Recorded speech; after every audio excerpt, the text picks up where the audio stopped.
Bienvenue à la suite de notre série pour notre 25e anniversaire comme Église. Nous faisons un retour aux Actes des Apôtres, de chapitre en chapitre encore pour quelques semaines.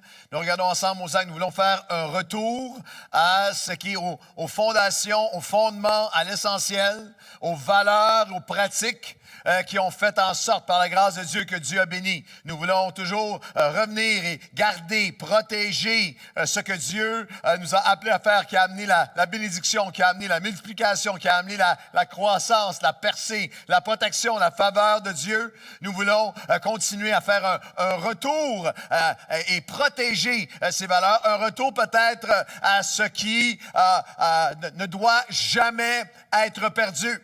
Et après 25 ans de nouvelle vie, et dans mon cas, 34 ans de ministère, il y a une soif plus grande que jamais en moi de poser les vraies questions. Souvent, on a peur de poser les vraies questions parce qu'on a peur. On pose pas les vraies questions parce qu'on a peur des réponses. Mais lorsque je regarde au livre des Actes des Apôtres et je regarde juste à peine quelques années plus tard à la réalité des églises du Nouveau Testament que les épîtres, les auteurs des épîtres adressent, il y a une question qui était au centre, au cœur de toute cette série et dans lequel, et aussi de notre attitude alors qu'on entre dans le prochain 25 ans de nouvelle vie. C'est est-ce qu'on est plus comme l'Église des Actes ou est-ce qu'on est plus, par exemple, comme l'Église de Corinthe qu'on va regarder dans un instant ou une autre des églises du Nouveau Testament. Parce que lorsque nous regardons à l'Église des Actes, on voit, il y a une mesure de la grâce de Dieu. Je vous lis quelques versets qui sont tellement magnifiques. Un retour aux Actes. Lorsqu'on regarde à cette Église-là, du début, le fondement, le modèle, le blueprint de l'Église, nous lisons des choses comme Actes chapitre 5, versets 14 à 16. Tous étaient guéris. Les villes voisines amenaient des malades, des gens qui étaient tourmentés, et tous étaient guéris. Nous voyons que le nombre des disciples augmentait de plus en plus, non seulement en nombre, mais l'Église était dans la paix, s'édifiant, croissant par l'assistance de l'Esprit. Il y avait une telle onction sur eux que lorsqu'ils parlaient, la Bible nous dit dans Actes 14:1, ils parlaient, ils communiquaient, et lorsqu'ils entrent dans le temple de la synagogue et qu'ils parlent, Paul et Barnabas, ils parlaient d'une telle manière qu'une grande multitude croyait en lui, qu'il y avait une onction sur tout ce qu'il faisait, qu'il y avait ce flot de vie, que les églises augmentaient, non seulement en nombre, mais devenaient de plus en plus fortes dans la foi, se fortifiaient, devenaient fortes dans la foi, ce qu'appelle la première question de l'avant-midi, non seulement pour l'Église, mais moi dans ma vie. Est-ce que je grandis dans la foi? Est-ce que je suis plus fort dans la foi, dans la confiance, dans ma joie, dans mon amour, dans ma générosité, dans mon pardon, dans mon obéissance à Dieu? Parce que eux grandissaient. Et tellement qu'ils avaient un surnom, on les avait appelés, non seulement leur premier nom qu'on leur a donné, c'était chrétiens, comme Jésus. Et le deuxième nom qui les décrivait est trouvé dans Acte 17, c'est Jean, parlant des chrétiens. C'est Jean qui ont bouleversé le monde. Ils ont bouleversé le monde, sont maintenant venus ici parmi nous. Et ce n'est pas seulement une façon de parler, c'est une réalité d'impact exponentielle. On a des textes comme 19-10 dans les Actes, où on nous dit qu'il a pas, seulement sur une période de 2 ans. Cela dura 2 ans, de sorte que tous ceux qui habitaient l'Asie, juifs et grecs, entendirent la parole du Seigneur. Il y avait un impact tellement grand. Et ça a tout pris place dans une période de 10 à 15 ans, tout de suite après la résurrection, l'an 30, 35, 38, 40. Et lorsqu'on arrive à l'an 55, l'an 58, à peine 20 ans plus tard, vous avez des églises comme l'église de Corinthe, qui a été fondée et qui est nombreuse, qui a toutes sortes de ministères, il y a des dons spirituels, il y a un peuple, il y a des leaders, il y a une église. Mais l'apôtre Paul dira à l'église de Corinthe, on le lit souvent lorsqu'on lit le texte de la communion, son bilan est différent. 1 Corinthiens 11:30, c'est la raison pour laquelle plusieurs d'entre vous êtes faibles, êtes affaiblis. L'Église de Corinthe est différente. L'Église de Corinthe, lorsque vous lisez le texte, il y avait des conflits, il y avait des divisions, il y avait de l'immoralité. L'apôtre Paul dit, il y a certains d'entre vous qui êtes là depuis longtemps et pourtant, il y a un niveau d'immoralité qui est pire. Vous faites des affaires que les gens qui ne connaissent pas Dieu ne font même pas. Il y avait des divisions, il y en avait qui se traînaient en cours devant des chrétiens, qui traînaient d'autres chrétiens devant les tribunaux. Il y avait des déchirements, il y avait de la critique, il y avait du murmure dans l'Église de Corinthe, il y avait une faiblesse faiblesse, tout s'affaiblissait. Ils faiblissaient dans la foi, ils faiblissaient dans leur paix, dans leur unité, dans leur pardon, dans leur impact. Il y avait tout un affaiblissement qui prenait place. Alors, les questions difficiles pour nous ce matin, l'Église moderne est-elle comme celle des Actes ou plus comme celle de Corinthe? Et si on est plus comme celle de Corinthe, qu'est-ce qui l'affaiblit? Qu'est-ce qui manque? Est-ce qu'il y a quelque chose qui a été perdu? Qu'est-ce qui manque qu'est-ce qui manque qui fait en sorte que l'Église peut perdre cette substance-là de vie, ce dynamisme. Ce matin, la question ultime, c'est est-ce qu'il y a un espoir pour l'Église chrétienne moderne? Et je veux vous encourager ce matin, parce que la Voix de l'Esprit nous encourage à différents portraits dans les Écritures, différentes perspectives, et une qui sont offertes. Et le prophète Daniel, par exemple, a vu prophétiquement l'Église des temps de la fin, puis a vu un paradoxe qui est hyper présent dans l'Église moderne. Daniel 11:32, il a vu l'Église des temps de la fin, il a dit « Plusieurs seront séduits par les flatteries des traîtres de l'Alliance. » Quelle expression, je vais l'expliquer. Il y a plusieurs qui vont être séduits par les flatteries des traîtres de l'Alliance. Mais ceux qui connaîtront leur Dieu seront forts, seront fortifiés et feront des exploits. Je veux le déclarer aujourd'hui, il y a toujours un peuple qui émerge d'un peuple, une Église qui sort de l'Église. Et sur la terre, en ce moment, il y a une Église. Dans cette Église, il y a des hommes et des femmes qui marchent fortifiés parce qu'ils connaissent leur Dieu. Et nous allons faire des exploits. Que ceux qui le croient disent un grand amen ce matin. Un porteur prophétique avec un contraste. Une partie du peuple qui est affaiblie parce qu'ils sont séduits par les flatteries des traîtres de l'Alliance. Quelle expression!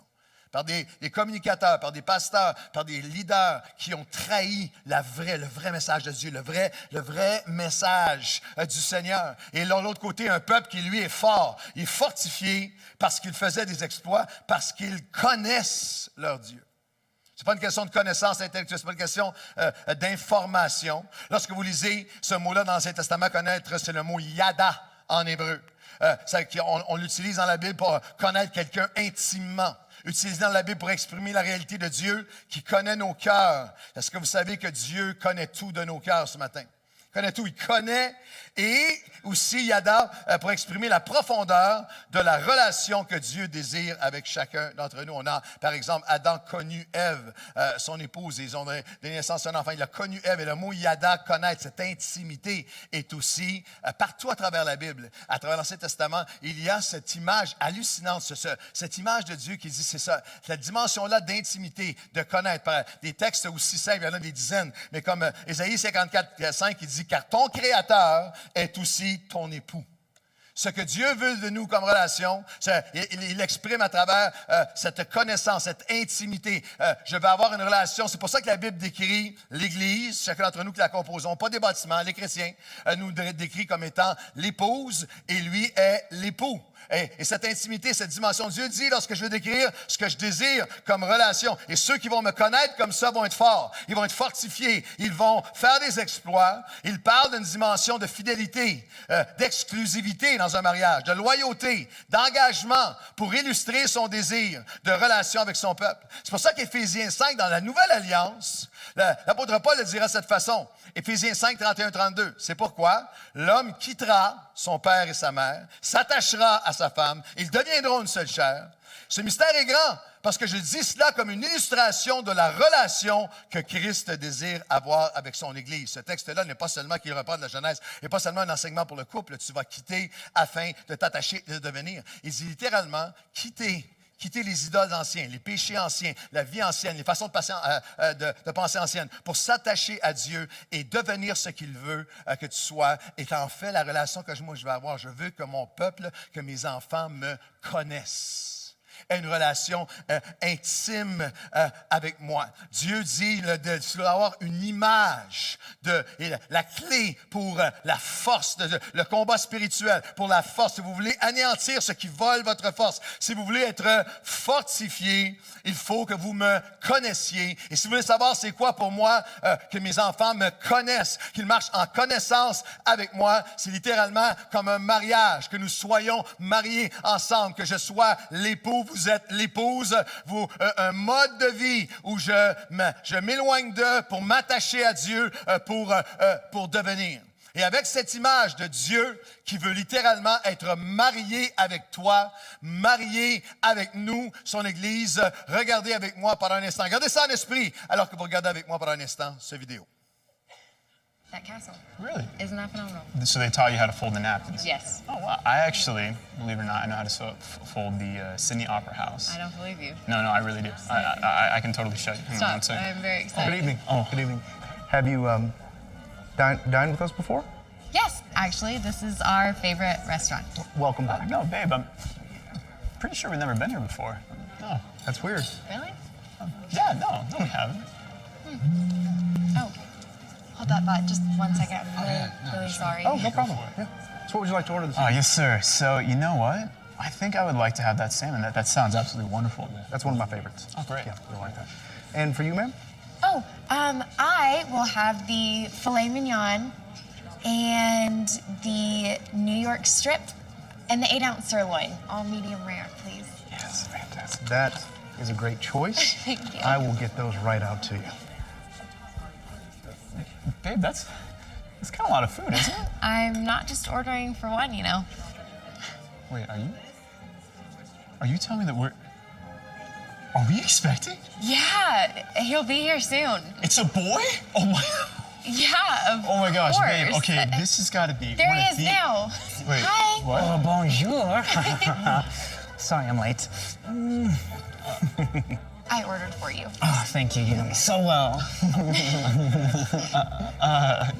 I'm sorry, do you two know each other? Do you guys- Yeah, he is my boyfriend from high school. Your boyfriend from high school. Babe, can I ask you what your boyfriend's doing? Did I come at a bad time? No! I really don't see the problem here, Justin. Yeah, I really don't see the problem here. Okay, who are you? Honey, stop. You're embarrassing me. I just wanted us to have one nice night at our favorite restaurant. Okay, first of all, I've never been to this restaurant. And second, what is going on? Hey, babe. Sorry I'm late. Did I miss anything? Okay, seriously? Hey, you... All right, you take your hand off her, and you... What is going on? Just sit down. It's all right. It's all right.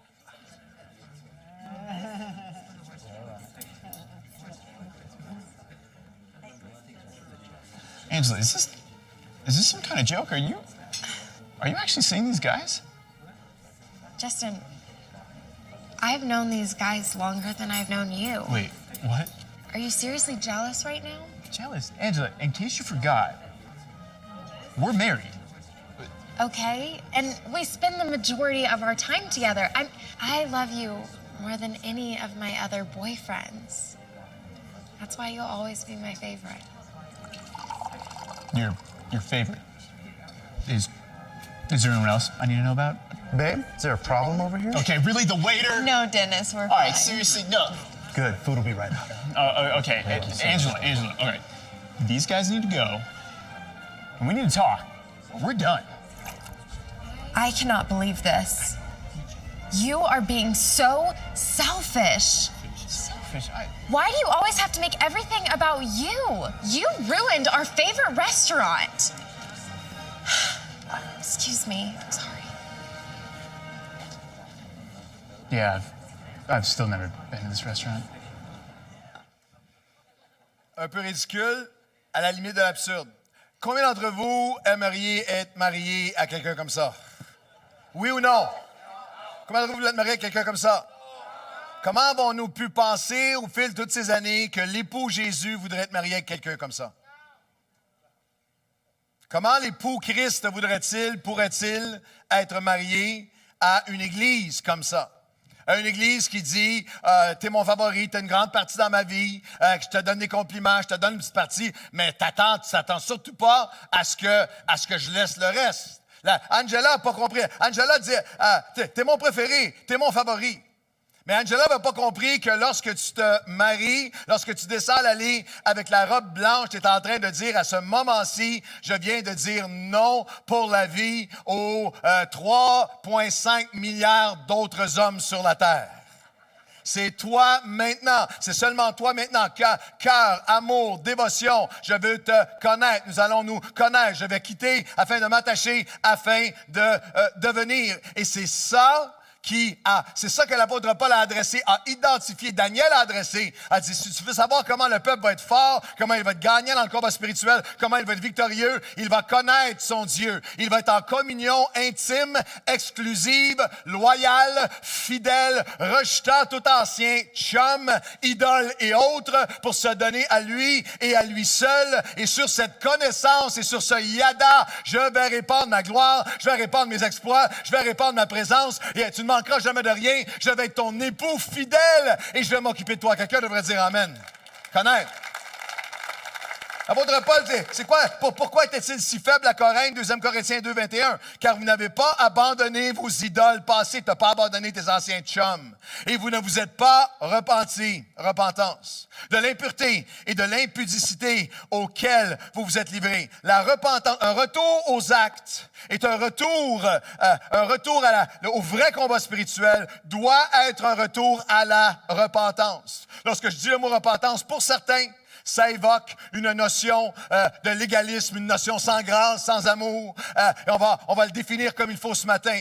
Mais pour plusieurs chrétiens, ça évoque pas grand-chose du tout. Parce qu'il y a toute une génération qui ont grandi et qui sont dans les églises sans avoir même une notion de la repentance. L'apôtre Paul dit le problème est un problème de cœur envers Dieu. L'apôtre Jacques reprendra le même mot. Vous lirez à la maison dans Jean 4, il dit « Malheur à vous qui êtes adultères spirituellement. » Vous êtes adultère spirituellement. Votre cœur n'est pas tout entier à Dieu. Alors, repentez-vous, purifiez vos mains, lavez vos cœurs, purifiez vos mains, afin que vous puissiez revenir à Dieu. C'est quoi le problème? Et lorsqu'on regarde Angela, tu dis, comment est-ce qu'elle peut se retrouver à une place où est-ce qu'elle ne sait pas que le mariage peut pas être que j'aime bien lui, il est mon époux, je lui fais des compliments, il est mon favori, mais je garde tous les autres. Il est évident que dans cette illustration qui est ironique, qui est juste une image, on peut juste regarder et dire, il y a personne qui avait expliqué à Angela ce qu'était réellement le mariage. Et peut-être y a-t-il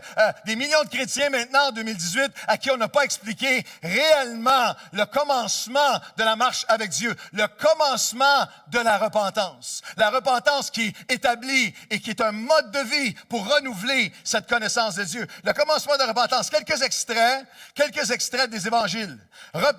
Les premiers mots du ministère de Jésus. Repentez-vous et venez à Dieu. En 2018, il y a plein de gens qui disent « Venez à Dieu. Viens avec tes problèmes, viens avec tes peines, avec tes douleurs, puis va t'aimer.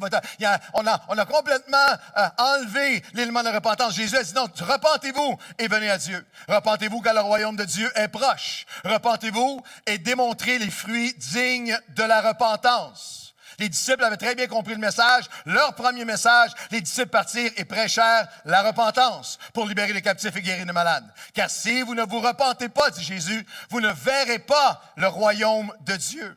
La repentance est partout, elle touche tout l'Ancien Testament, sature les pages de l'Ancien Testament, par les patriarches, par les rois, par les psaumes, par les proverbes et les prophètes. 50 fois la repentance dans le Nouveau Testament, 20 fois dans les Actes des Apôtres qu'on va regarder dans un instant. Des prophètes de l'Ancien jusqu'à Jean-Baptiste, jusqu'à Jésus, jusqu'aux disciples. Il y a même un verset, une image puissante dans les Évangiles où il y a quelqu'un qui est maintenant en enfer, quelqu'un qui est séparé de Dieu pour l'éternité et qui crie.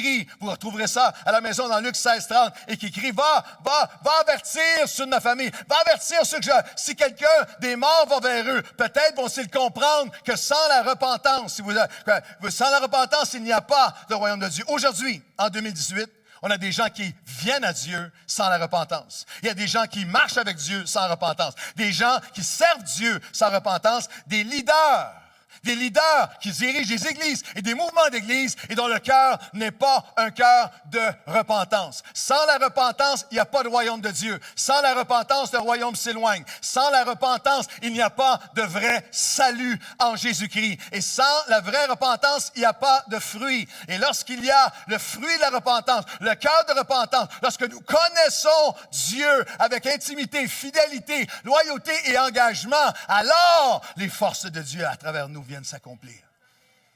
cœur de repentance, le commencement de la repentance, partout à travers la parole de Dieu. Et même, on le regarde dans les actes des apôtres, ça commence comme ça, pour le pardon et la promesse. Acte 2, 37, après avoir entendu ce discours, ils eurent le cœur vivement touché. Et ils dirent à Pierre et aux autres apôtres, « Hommes, frères, que ferons-nous? » Pierre leur répondit, « Repentez-vous et que chacun de vous soit baptisé au nom de Jésus-Christ pour le pardon de vos péchés et vous recevrez le don du Saint-Esprit. La promesse sera alors pour vous et pour tous ceux. » Parce que vous comprenez, en regardant ce commencement de l'œuvre de l'Église, qu'il n'y a pas de pardon sans la repentance. Il n'y a pas de baptême sans la repentance qui est authentique. Il n'y a pas de don de l'Esprit authentique sans la repentance. Il n'y a pas de salut véritable sans la repentance. Puis il n'y a pas d'appel ou de promesse de Dieu ou d'appel de Dieu qui n'inclut pas un cœur qui repentir. Le mot, la repentance dans sa forme la plus simple, c'est se détourner de pour se tourner vers. Je me détourne de mes péchés, de mon mode de vie passé pour me tourner vers le Dieu vivant. Dans les actes, c'est le commencement parce que c'était le don du Père. La référence apparaît à l'écran de Actes 11, 18 et 17, 30. Je vous lis les textes. « Or, Dieu leur a accordé le même don qu'à nous, que nous avons cru au Seigneur. Après avoir entendu cela, ils glorifièrent en disant, « Dieu a donc accordé la repentance à tous ceux qui se tournent vers lui, afin qu'ils aient la vie. » Acte 19, 30. Dieu, sans tenir compte des temps d'ignorance, annonce maintenant à tous les hommes, en tout lieu, qu'ils ont à se repentir.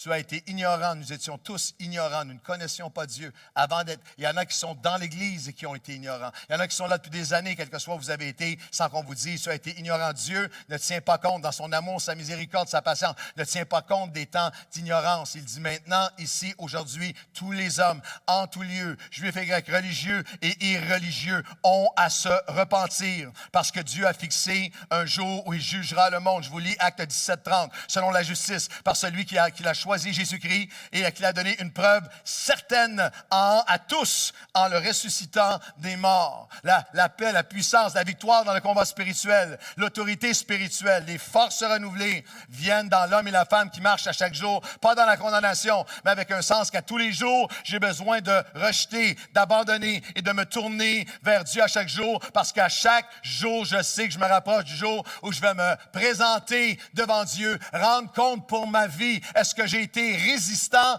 Est-ce que j'ai été fermé? Est-ce que j'ai été têtu? Est-ce que j'ai été endurci? Ou est-ce que j'ai marché avec un cœur repentant devant lui à chaque jour? La repentance, c'est pas un moment dans l'histoire. Il y a même des théologiens qui ont, au fil des siècles, échafaudé une théologie parce que le mot repentance, fondamentalement, veut dire changer d'idée, changer de pensée, changer de direction. Pour dire la seule repentance nécessaire, c'est de changer d'idée à propos de Jésus-Christ. Que si tu le croyais pas avant, maintenant tu sais c'est qui t'a changé d'idée. J'aimerais vous dire que la repentance, c'est un mode de vie à chaque jour, chaque saison, chaque décennie de ma vie. Qu'est-ce que je dois rejeter? Qu'est-ce que je dois remettre en arrière? Vers toi, vers quoi dois-je me tourner aujourd'hui afin d'accomplir les désirs de Dieu?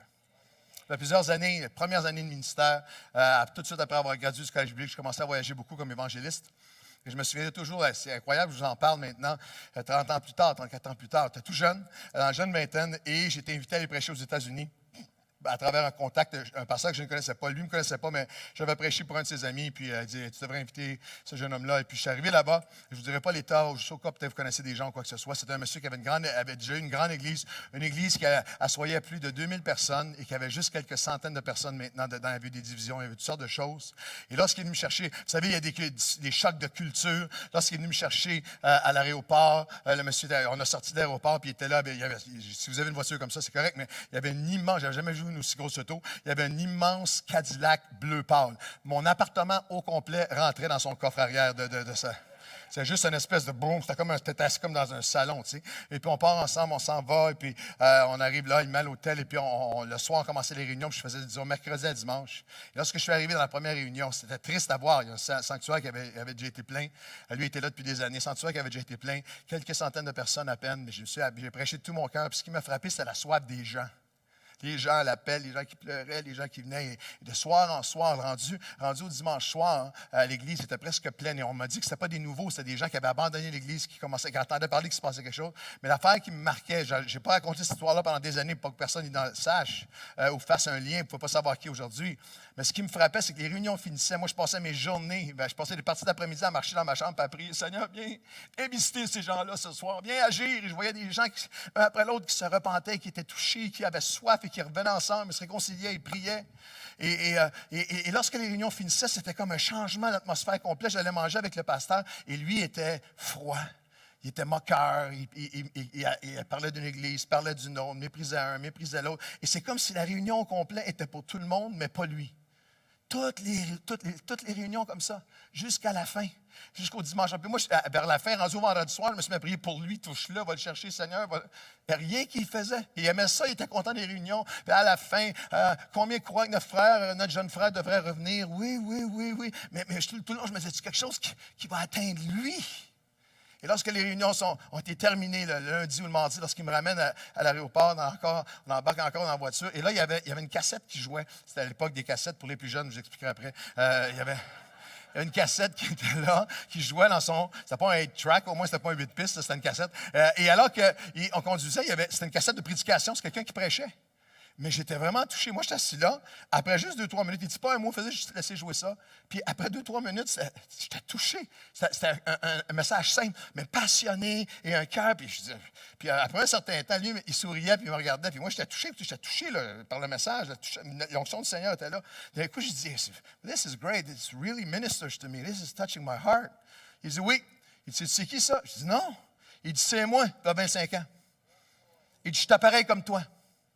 Il dit, tu vas voir, tu vas te calmer. You'll see, you'll calm down. Je n'avais rien dit, j'étais juste sur le choc, j'ai juste rien dit. Mais dans l'avion de retour, j'avais une couverture. Et après ça, à la maison, je me souviens d'avoir prié, comprenez mon cœur, pas en le jugeant. Il y avait une peur, une sainte crainte de Dieu dans mon cœur. Seigneur, s'il a déjà été comme ça, moi, je ne veux jamais devenir comme lui. Et la question de Dieu ce matin, c'est, est-ce que tu as encore un cœur repentant? Est-ce qu'il y a d'autres chums qui sont venus dans ta vie? Est-ce qu'il y a d'autres choses que tu as permis de revenir? Est-ce que tu as des choses que tu n'as jamais enlevées? Ou est-ce que tu es prêt à entendre la voix de Dieu ce matin et dire, je t'appelle à être mon époux, je t'appelle à me connaître, à être proche, à quitter afin de t'attacher et de devenir. Y a-t-il quelqu'un qui dit, je veux pas? Y a-t-il quelqu'un qui comprend qu'on ne peut pas dire, je veux telle page des actes, mais je veux pas celle-là? Est-ce que quelqu'un est prêt à avoir l'ensemble et dire, Seigneur, je viens à toi avec repentance ce matin et je te demande pardon pour ce que je n'ai pas délaissé. Par ton esprit, ramène-moi à toi. La différence entre le monde et le chrétien, le monde, c'est je choisis ce qui est bon et le meilleur pour ma vie. Je choisis mes relations, mes priorités, ce que je fais avec mon temps, mon argent, ce que je regarde, ce que je pardonne ou pardonne pas, ce que j'accepte ou accepte pas. Je choisis. Le chrétien qui marche avec repentance, je choisis ce que Dieu dit être bon et meilleur pour ma vie. Qu'est-ce que Dieu dit est bon et meilleur pour ma vie? C'est ça le vrai combat. On a besoin d'une compréhension de la repentance. Il y en a qui disent, oui, mais je vois pas vraiment le lien avec le combat spirituel, chasser les démons, prendre l'autorité, les 7 dominations et les 8 empires et les 7 liens. Non, Acte 26, je vais vous l'expliquer.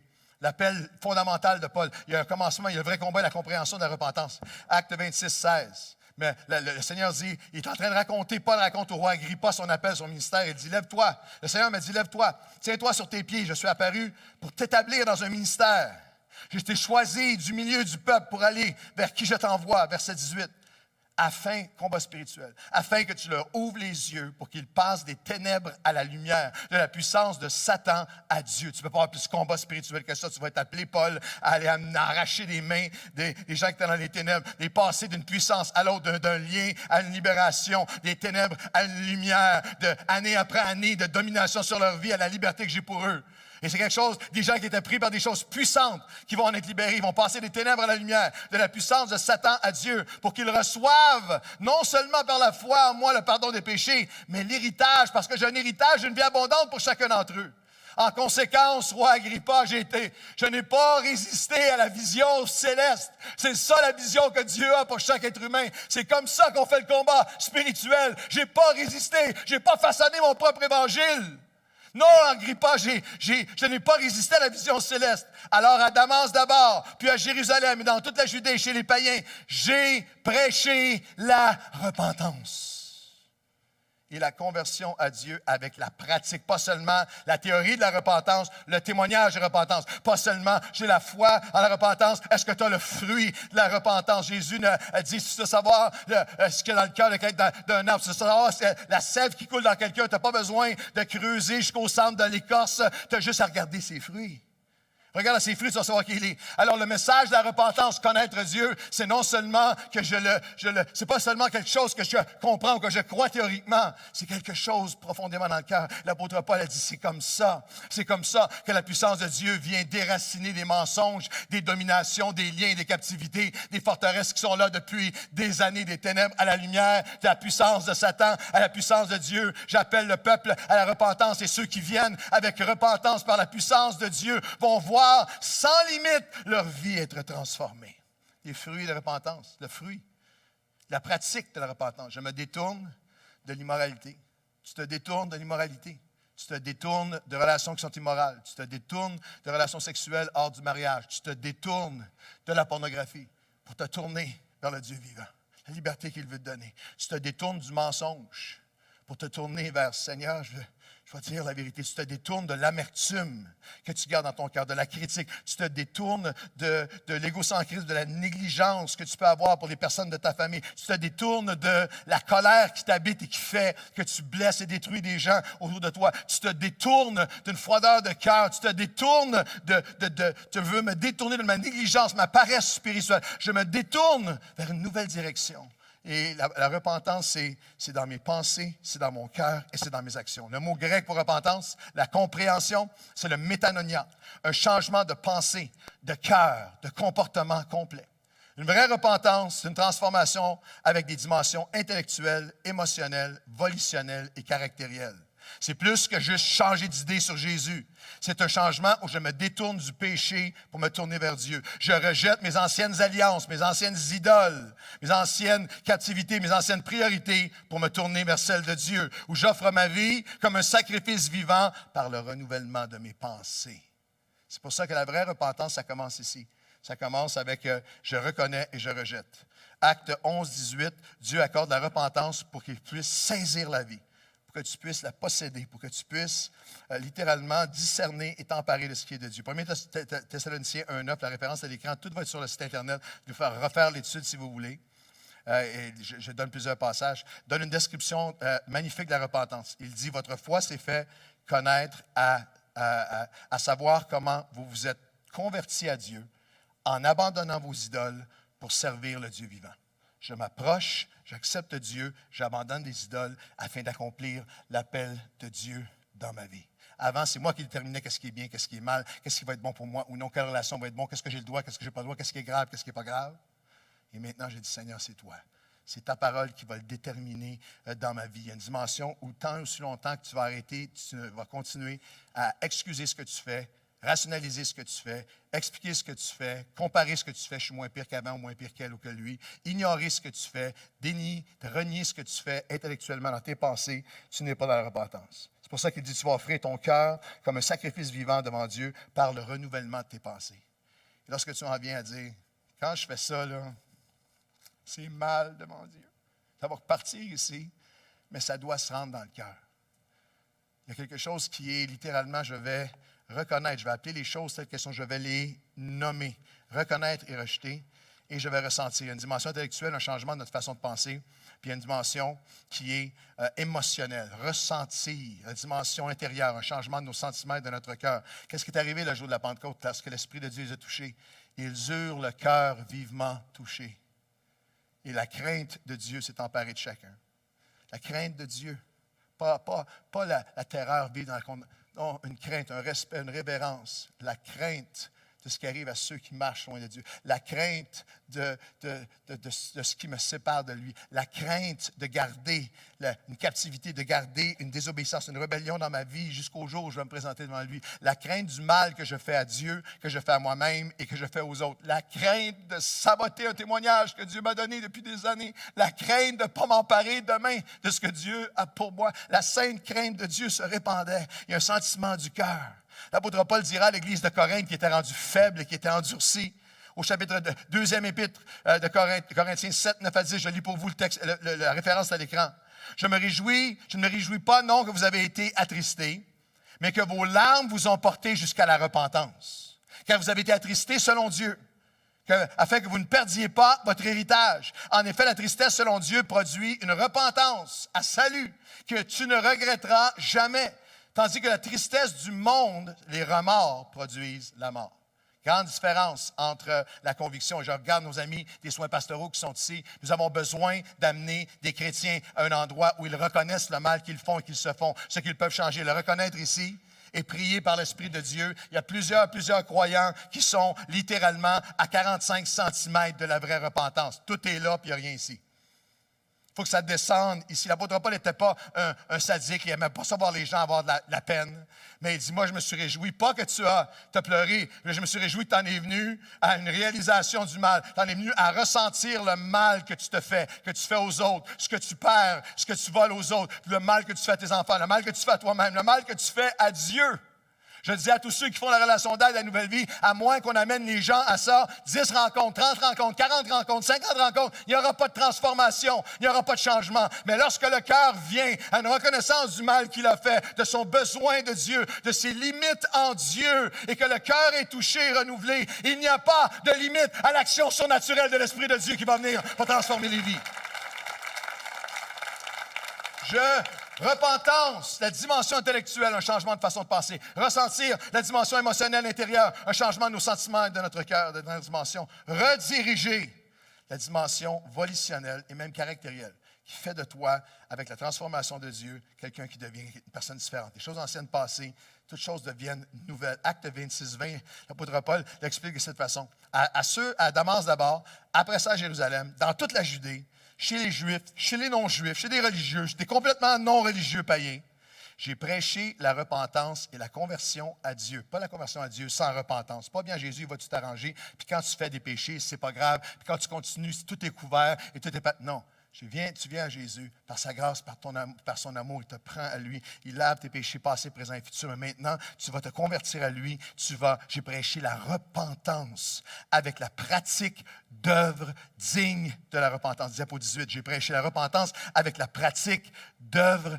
dignes de la repentance. Et ce n'est pas, et là, il y a un osmose, il ne faut pas que tu manques ça, j'arrive à la fin.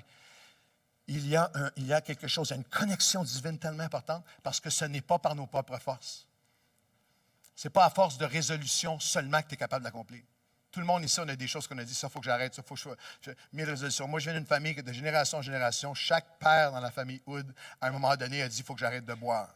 Il faut que j'arrête de, sans Dieu, sans cette espèce de force de la résolution, la force de je suis capable par mes propres forces. Et ça t'amène au découragement, ça t'amène à toute l'ampleur de tes limites de capacité humaine.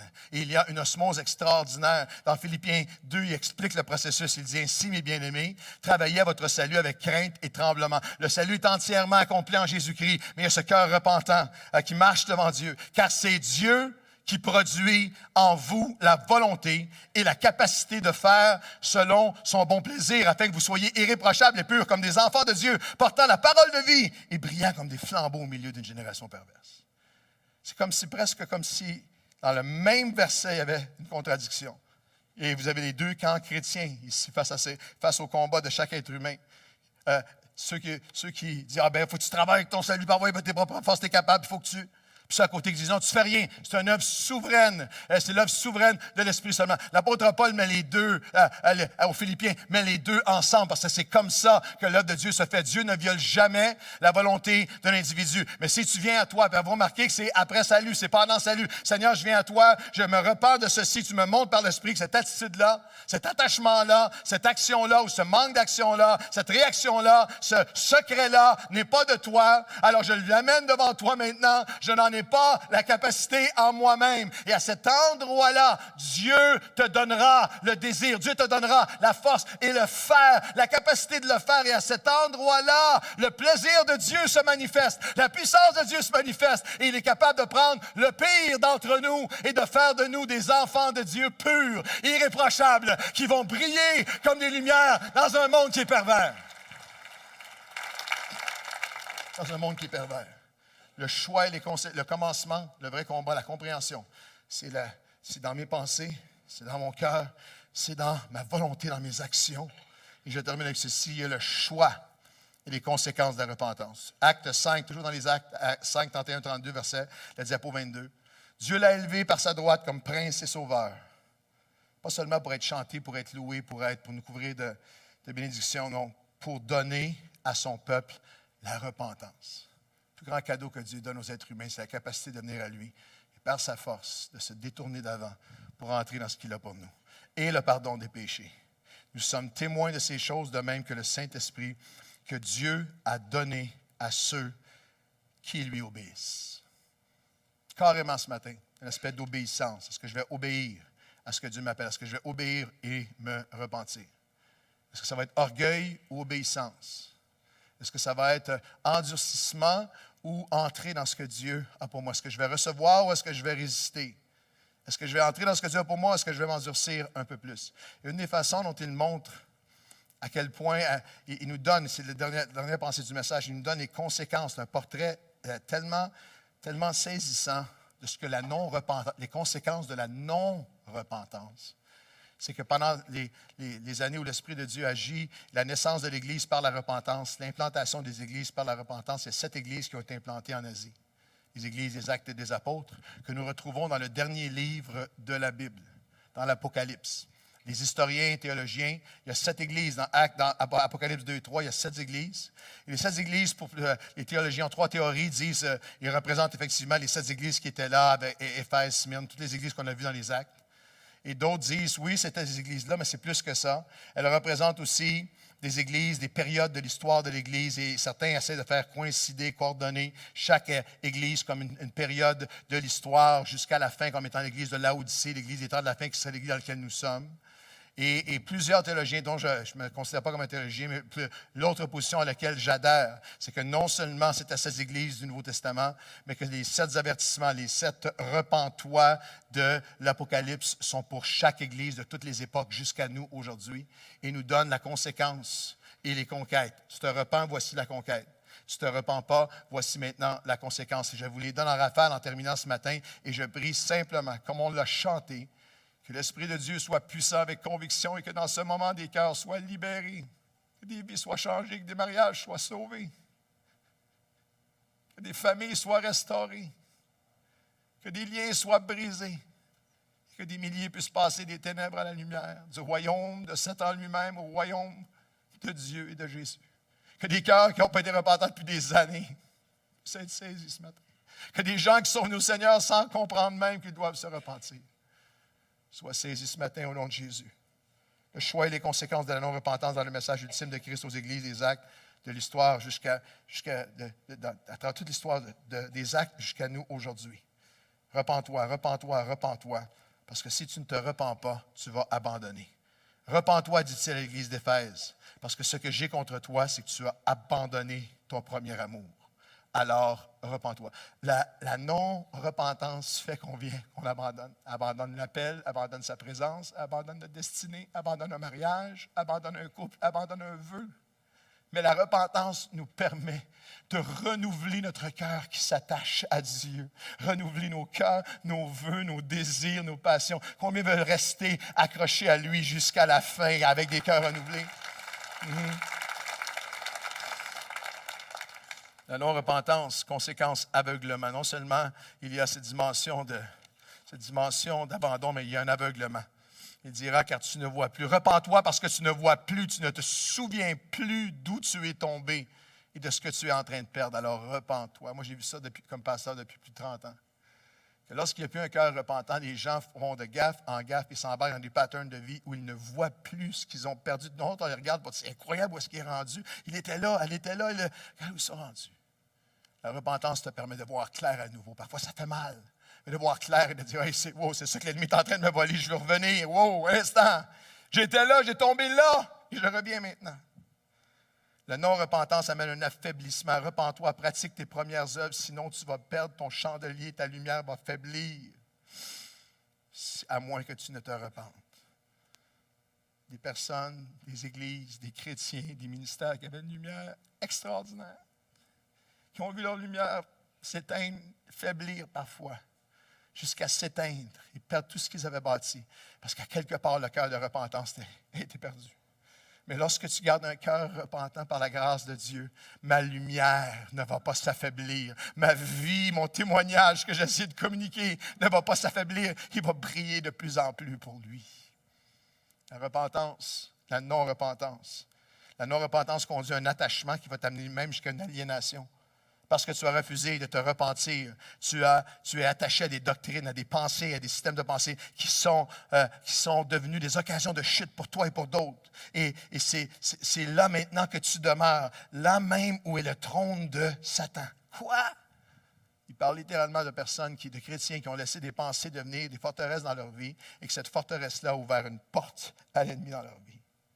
Une porte qui est venue les détruire. Une porte qui est venue leur voler qui ils étaient. La repentance est l'arme de combat la plus puissante contre Satan. Avec un cœur repentant, le menteur est exposé. La vérité brille en moi. Celui qui est en moi me garde, me protège. Mes pensées sont sur lui. Je vois mon ennemi de loin et je refuse ses plans et ses pièges et je marche dans la vérité de Dieu.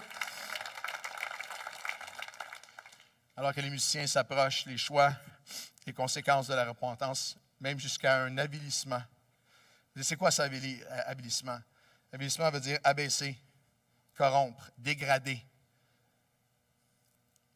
déshonorer, rabaisser. État d'une personne qui est rabaissée, qui est amenée à un endroit de honte et d'humiliation. Il dira, en chapitre 2, verset 21-22, il dit, « Repens-toi parce que tu as été séduit à l'iniquité, à l'impureté, à l'impudicité. » Et parce que tu ne veux pas te repentir de ces impudicités, tu seras jeté dans une tribulation d'abomination. Vous dites, hey, pasteur, t'es élevé, c'est lourd ça, matin, ça n'arrive pas ça. Ah non. Vous pensez que ça n'arrive pas ça? Vous pensez que ce n'est pas réel que des hommes chrétiens qui mettant le doigt dans l'affaire se retrouvent avec des secrets, des forteresses secrètes de pornographie horrible et terrible? Un lit d'abomination. Vous pensez que ce n'est pas vrai? C'est quand à travers hommes et femmes chrétiens sur Internet qui créent des liens et en viennent à briser tous les vœux qu'ils avaient. Vous pensez que ce n'est pas vrai? Vous pensez que ce n'est pas réel que tu peux en arriver à une place que ça ne se peut pas que ce soit moi, ça? J'ai été abaissé à ça. J'ai été abaissé à cet endroit-là. J'ai été amené jusqu'à ça. Le seul chemin pour en sortir, quel que soit ce que tu as été, puis ce que tu penses que tu as perdu. Et là, l'ennemi arrive et dit, tu ne pourras jamais en sortir, tu vas rester dans la honte, dans le secret. La voix de Dieu dit, oh non, celui qui vient avec repentance, je vais le relever, je vais le restaurer, je vais le ramener à l'endroit, tu es mon fils, tu es ma fille, rien ne me séparera de toi et tu ne seras jamais séparé de mon amour. Parce que le manque de repentance t'amène littéralement à un assoupissement. Tu dors, tu es endormi spirituellement. Apparence sans attribut, action sans autorité. Repens-toi. Dernière citation. Car tu t'es endormi spirituellement. Je connais tes vraies œuvres. Je vous lis l'Apocalypse chapitre 3, verset 3. Ce que tu as fait, ce que tu es, ce que tu as fait, ce que tu as en réalité. Je sais que tu passes pour être vivant alors que tu es mort. Réveille-toi. Sois alerte et vigilant. Rappelle-toi de ce que tu as reçu et entendu. Ne te laisse pas voler et repens-toi. Et le dernier message à l'Église de toutes les époques, mais à l'Église des temps de la fin, à moi et à toi. Moi, je reprends et je corrige ceux que j'aime. Aie donc du zèle et repens-toi. Pas seulement du zèle pour louer, du zèle pour servir, du zèle pour accomplir notre destinée. Aie donc du zèle pour te repentir devant moi. Parce que je me tiens à la porte et je frappe. Et si quelqu'un entend ma voix et ouvre la porte, j'entrerai chez lui, je souperai avec lui et lui avec moi. Nous serons bénis au mois d'octobre de cette année. Dans quelques semaines, je vais vous donner tout le programme de tous les invités qui vont venir à partir du mois d'août. On a un invité international par mois qui va venir à Nouvelle Vie. Puis on était heureux la semaine dernière de confirmer au mois d'octobre l'évangéliste international Nicky Cruz qui va être ici avec nous. Un homme de Dieu qui juste touche le monde entier. Un des hommes par lequel le plus d'âmes est venu au Seigneur dans les derniers 30-40 ans dans le monde entier. Et j'ai eu le privilège de côtoyer Nicky à toutes sortes d'endroits et surtout des conférences qu'on a faites ensemble. Et il y a quelques années, j'ai vécu un moment très puissant avec lui parce qu'on était dans une conférence et lui prêchait, moi je prêchais. Il y avait Pasteur Carter, on était 3, puis il y avait 3 sessions par jour. Fait que pendant 3 jours, et à chaque message que je faisais un message, quel que soit le sujet à des pasteurs, des centaines de pasteurs, je faisais un appel et Nicky était en avant. Lui, il était l'invité, il était le prédicateur invité. Je faisais des appels, puis Nicky s'approchait. Homme de Dieu, il a un ministère international qui touche le monde entier. Récemment, encore une fois, il était en Afrique. Il y avait plus de 30 000 personnes qui étaient là. C'est lui qui prêchait dans des stades depuis des années. Et je prêche n'importe quel sujet, puis il s'approchait, puis je le voyais intense, puis prier, puis il répondait au message. Une fois, quel que soit le sujet, ce message-là, il s'avance. Ce message-là, il s'avance. Ce message-là, il s'avance. À un moment donné, on était en train de dîner ensemble. Et j'ai dit, Nicky, ça me bénit, ça me touche d'avoir ton cœur pour Dieu, parce que j'ai dit, quel que soit le message, puis tu es capable d'en prêcher des bien meilleurs que moi, mais quel que soit le message, tu réponds tout le temps, tu t'avances, puis tu es là, puis tu cherches Dieu, puis il dit, Brother, I'm going to share something with you. Je vais partager quelque chose avec toi. Il dit, It wasn't always like this. J'ai donné ma vie au Seigneur, comme tu sais, des gangs de rue, de la violence, du meurtre. Dieu m'a changé, m'a libéré, m'a transformé. J'ai été dans le ministère, entré dans le ministère. Et les portes ont commencé à s'ouvrir. Puis je prêchais, il a écrit une vingtaine de livres qu'il a écrits maintenant. Voyager dans le monde entier. Puis je revenais chez nous et j'étais un homme dur avec ma femme, avec mes enfants. Il y avait de la culture pour lui, il y avait son tempérament, il y avait son arrière-plan. Puis il dit, au début de ma vie chrétienne, j'étais plus tendre. Puis après ça, j'étais de plus en plus dur. Puis ça devenait de plus en plus conflictuel, de plus en plus... Mais ça, c'était le privé, le secret. Puis moi, j'étais en public. Un grand ministère international. Puis un jour, on était dans une conférence, comme on est ensemble. Puis ma femme était venue, puis elle était assise en première rangée. Puis moi, il m'avait dit, dans 5 minutes, lui, il va finir, et puis tu vas venir, et puis tu vas prendre la relève tout de suite après. C'est une prédication après l'autre. Puis Nicky dit, j'étais en arrière, puis le gars, il prêchait, et puis il dit, honnêtement, moi, dans ce temps-là, j'écoutais même pas les autres prédicateurs. J'attendais juste qu'ils finissent pour qu'ils me donnent la place, puis que moi, je prêche. Puis j'étais là, puis il m'avait dit, disons, à telle heure, il va être fini. Puis là, j'étais impatient, moi, il n'a pas fini. Puis je disais, écoute, j'ai juste pendant 10 secondes écouté, puis le monsieur, il parlait de notre responsabilité comme homme, comme mari, comme père dans notre maison, puis comment on est dans notre maison. Puis je l'écoutais parler de ça. Puis j'étais juste comme, vas-tu finir? Hey, y a-tu quelqu'un qui va lui dire, il est 3 minutes en retard, là? Puis il dit, au-dessus de son épaule, j'ai vu ma femme dans la première rangée. Puis elle a pleuré à chaudes larmes. Elle pleurait. Pourquoi est-ce qu'elle pleurait? Elle pleurait, Seigneur. Seigneur Dieu, touche le cœur de mon évangéliste international de Marie. Et Nicky a dit, quand il a vu sa femme-là, l'Esprit de Dieu, c'est comme si l'Esprit de Dieu il me faisait une offre. Est-ce que tu vas continuer à être dur? Est-ce que tu vas continuer à... Ou est-ce que tu vas dire, c'est pour moi? C'est moi qu'il faut. Voici, je me tiens à la porte et je frappe. Es-tu prêt? Lui, il a un zèle pour gagner le monde entier. Nicky, c'était un zèle pour sauver des âmes dans le monde entier. Mais est-ce que tu vas avoir un zèle pour moi, pour mon cœur? Et ce que Dieu a mis sur son cœur, je ne dis pas que c'est ça que tout le monde fasse, c'est que lorsque le prédicateur a fait l'appel, il est allé en avant, il a pris sa femme par la main, il s'est avancé. Puis il a demandé au prédicateur à parler. Il a pris le micro, puis j'ai demandé pardon à mon épouse devant tout le monde ici, puis je lui ai demandé de prier pour moi parce qu'il a raconté le témoignage que je viens de raconter. Puis il dit, il y a quelque chose, il dit, j'aimerais ça dire que c'est quelque chose qui s'est réglé. Mais il dit, continuellement, de saison en saison dans ma vie, j'ai besoin de revenir. Il dit, mon mariage, ma maison, tout est tellement mieux. Mais moi, ma tendance à juste dire, ce message-là, il est pour les autres, et ça, c'est pas pour moi. Il dit, ça va être une tendance que je vais avoir toute ma vie. Mais il dit, c'est pour ça, il dit, quand tu prêches ou d'autres prêchent, je dis, Seigneur, ce message-là, il est pour moi, et je m'avance. Est-ce que vous comprenez que sur ce cœur repentant, Dieu va toujours donner victoire, va toujours libérer, va toujours consoler, va toujours donner autorité spirituelle, va toujours... Est-ce qu'on peut se lever? Est-ce qu'on peut acclamer ensemble le Seigneur et dire, Seigneur, me voici, je m'offre à toi, tu es ma force. C'est pour cela que plusieurs d'entre vous êtes faibles. C'est pour ça que plusieurs d'entre vous avez été faibles. Mais voici, Dieu dit, ceux qui me connaîtront seront forts. Ils seront fortifiés et ils feront des exploits. Alors, tête penchée devant Dieu en ce moment dans la présence de Dieu. Mon appel est très simple. Jésus se tient à la porte et il frappe. Et si vous êtes ici ce matin, et je suis le premier, Et vous dites, Seigneur, je tends mes mains vers toi et je veux te demander pardon. Je veux me repentir devant toi. Je veux te demander de venir toucher mes pensées parce que souvent je ne le vois pas, je ne le comprends pas. Je ne saisis pas ce qui est bon, ce qui est mal, ce qui est contraire à toi. Mais par ton esprit, viens me conduire dans toute la vérité, dans mes pensées et dans mon cœur. Qu'il y ait émotion ou non émotion, je viens à toi et je te demande, viens saisir mon cœur, non seulement ce matin, mais dans les prochains jours, viens saisir mon cœur que je veux t'offrir à nouveau. Et Seigneur Dieu, viens changer mes actions, viens rediriger ma volonté. Nous nous repentons devant toi aujourd'hui afin d'entrer dans la victoire que tu as pour nous. Dans le nom de Jésus.